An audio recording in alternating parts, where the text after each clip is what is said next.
ఇదే కదా నీ కథ ముగింపులేనిదై సదా సాగదా. ఇదే కదా నీ కథ ముగింపులేనిదై సదా సాగదా.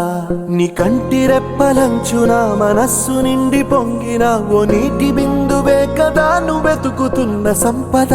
ఒక్కొక్క జ్ఞాపకానికి 100 ఏళ్ల ఆయువుందిగా, ఇంకెన్ని ముందు వేచనో అవన్నీ